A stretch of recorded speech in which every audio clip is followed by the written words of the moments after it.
Study with bank के current affair session में आपका स्वागत है। ये current affair SSC, banking, railway, state PCS, CDS, CAPF, NDA और अदर कॉम्पिटिटिव एग्जाम आदि में सहायक होंगे। आज की डेट है 22 फरवरी 2021। तो चलिए आज का करंट अफेयर शुरू करते हैं।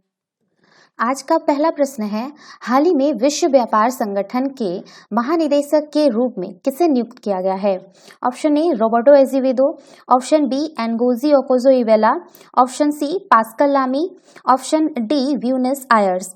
देखिए, नाइजीरिया की एनगोजी ओकोलो-इवेला को हाल ही में विश्व व्यापार संगठन की महानिदेशक नियुक्त किया गया है, जिसके साथ ही वे विश्व व्यापार संगठन की पहली महिला और पहली अफ्रीकी प्रमुख बन गई है।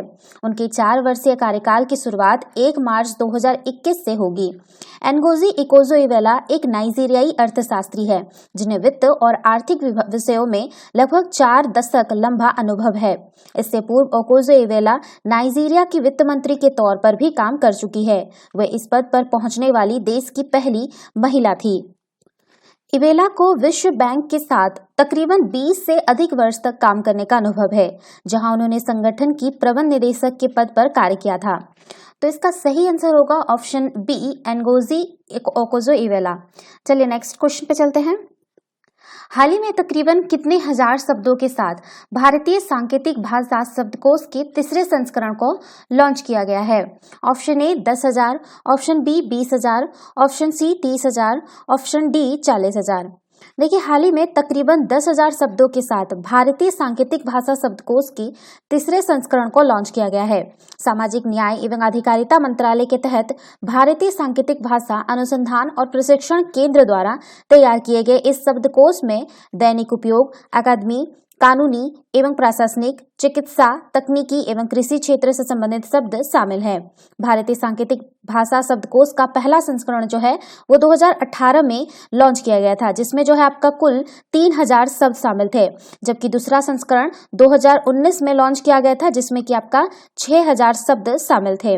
और 2000 ये है आपका 2021 का है आपका 10,000। ठीक है, तो चलिए, तो इसका सही आंसर होगा ऑप्शन ए। चलिए नेक्स्ट क्वेश्चन पे चलते हैं।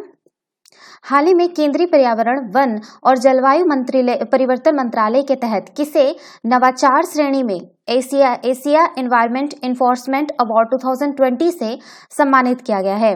ऑप्शन ए पशु परिवहन संघ, ऑप्शन बी पशु कल्याण के लिए अंतर्राष्ट्रीय कोष, ऑप्शन सी विश्व पशु संरक्षण, ऑप्शन डी वन्यजीव अपराध नियंत्रण ब्यूरो। देखिए, हाल ही में केंद्रीय पर्यावरण, वन और जलवायु परिवर्तन मंत्रालय के तहत वन्यजीव अपराध नियंत्रण ब्यूरो को नवाचार श्रेणी में एशिया एनवायरमेंट इन्फोर्समेंट अवार्ड 2020 से सम्मानित किया गया है। वन्यजीव अपराध नियंत्रण ब्यूरो को भारत में वन्यजीव अपराधों को रोकने के लिए प्रतिबद्धता हेतु बीते 3 वर्ष से 2 बार यह पुरस्कार दिया जा चुका है। इससे पूर्व वर्ष 2018 में भी ब्यूरो को इसी श्रेणी में पुरस्कृत किया गया था। एशिया एनवायरमेंट इन्फोर्समेंट अवार्ड एशियाई देशों में सरकारी संस्थाओं और प्रबंधन एजेंसियों द्वारा पर्यावरण संबंधी अपराधों को नियंत्रित करने हेतु किए गए प्रयासों की पहचान करता है और उन्हें मान्यता प्रदान करता है। वन्यजीव अपराध नियंत्रण ब्यूरो देश में संगठित वन्यजीव अपराध से निपटने के लिए पर्यावरण, वन एवं जलवायु परिवर्तन मंत्रालय के अधीन भारत सरकार द्वारा स्थापित एक सांविधिक बहु अनुशासनिक इकाई है। तो इसका सही आंसर होगा ऑप्शन डी वन्यजीव अपराध नियंत्रण ब्यूरो। चलिए नेक्स्ट क्वेश्चन पे चलते हैं। ऑर्बर डे फाउंडेशन और संयुक्त राष्ट्र के खाद्य और कृषि संगठन द्वारा कौन से शहर को 2020 tree city of the world के रूप में मान्यता दी गई है? Option A Bengaluru, option B Delhi, option C Hyderabad, option D Bhubaneswar. देखिए, ऑर्बर डे फाउंडेशन और संयुक्त राष्ट्र के खाद्य और कृषि संगठन द्वारा हैदराबाद शहर, यानी जो तेलंगाना की राजधानी है, को 2020 tree city of the world के रूप में मान्यता दी गई है। हैदराबाद ने ऑर्बर डे फाउंडेशन के दूसरे वर्ष के कार्यक्रम में दुनिया के 51 शहरों के साथ यह मान्यता प्राप्त की। इसमें अधिकांश शहर अमेरिका, यूनाइटेड किंगडम, कनाडा और ऑस्ट्रेलिया के हैं। हैदराबाद यह मान्यता पाने वाला भारत का एकमात्र शहर है। बात करते हैं ऑर्बर डे फाउंडेशन के बारे में। तो ऑर्बर डे फाउंडेशन एक गैर लाभकारी संरक्षण और शिक्षा संगठन है जिसकी स्थापना जो है 1972 में नेब्रास्का संयुक्त राज्य अमेरिका में जॉन रोसेनो द्वारा किया गया था। यह वृक्षारोपण के लिए समर्पित सबसे बड़ा गैर लाभकारी सदस्य संगठन है। इसका उद्देश्य दूसरों की सहायता करना और वर्तमान में हमारे सामने आने वाले कई वैश्विक समस्याओं जैसे वायु की गुणवत्ता, जल की गुणवत्ता, बढ़ती जलवायु, वनों की कटाई, गरीबी आदि के माध्यम से वृक्षों की उपयोगिता सिद्ध करना है। तो इसका सही आंसर होगा ऑप्शन सी, हैदराबाद। चलिए नेक्स्ट क्वेश्चन पे चलते हैं। हाल ही में छत्रपति शिवाजी महाराज की कौन सी जयंती मनाई गई? Option A 391, option B 320, option B 312, option D 381। देखिए 19 फरवरी 2021 को छत्रपति शिवाजी महाराज की 391वीं जयंती मनाई गई है। पुणे की जुन्नर तहसील में शिवनेरी किले में जन्मे शिवाजी भोसले मराठा कबीले से थे। उन्होंने मराठा साम्राज्य की स्थापना की और रायगढ़ को अपनी राजधानी बनाया। उन्होंने सैन्य संगठन, किला, वास्तुकला, समाज और रणनीति में क्रांतिकारी परिवर्तन किए। उन्होंने गुरिल्ला युद्ध तकनीकों का उपयोग करते हुए दुश्मनों के आक्रमण का सामना किया और उनकी सेना का सफलतापूर्वक नेतृत्व किया। महाराष्ट्र के समुद्री तटों की रक्षा के लिए छत्रपति शिवाजी महाराज ने ही आधुनिक युग में भारत की पहली नौसेना का निर्माण किया था। मराठा नौसेना ने जयगढ़, सिंधुदुर्ग, विजयदुर्ग और महाराष्ट्र के तट के साथ साथ अन्य किलों की रक्षा की। वे एक धर्मनिरपेक्ष राजा थे और विभिन्न धर्मों के शांतिपूर्ण सह अस्तित्व में विश्वास रखते थे। तो इसका सही आंसर होगा ऑप्शन ए 391। चलिए नेक्स्ट क्वेश्चन पे चलते हैं। प्रतिवर्ष विश्व सामाजिक न्याय दिवस कब मनाया जाता है? ऑप्शन ए 22 फरवरी, ऑप्शन बी 21 फरवरी, ऑप्शन सी 20 फरवरी, ऑप्शन डी 19 फरवरी। देखिए प्रतिवर्ष जो है 20 फरवरी को विश्व सामाजिक न्याय दिवस का आयोजन किया जाता है। यह दिवस गरीबी उन्मूलन, रोजगार सृजन, उचित कार्य स्थिति और लैंगिक समानता आदि के लिए अंतर्राष्ट्रीय प्रयासों को और अधिक मजबूत करने की आवश्यकता पर जोर देता है। वर्ष 2021 के लिए डिजिटल अर्थव्यवस्था में सामाजिक न्याय के लिए आह्वान को विश्व सामाजिक न्याय दिवस का थीम चुना गया है। सामाजिक न्याय का तात्पर्य देशों में शांतिपूर्ण सहअस्तित्व और विकास के लिए आवश्यक सिद्धांत से है, जो न केवल अंतर्देशीय समानता अपितु अंतर्देशीय समानता की परिस्थितियों से भी संबंधित है। सामाजिक न्याय की संकल्पना को आगे बढ़ाने हेतु समाज में लिंग, उम्र, नस्ल, जातीयता, धर्म, संस्कृति या विकलांगता आदि असमानताओं को समाप्त करना है। तो इसका जो सही आंसर होगा वो होगा ऑप्शन सी 20 फरवरी। चलिए नेक्स्ट क्वेश्चन पे चलते हैं।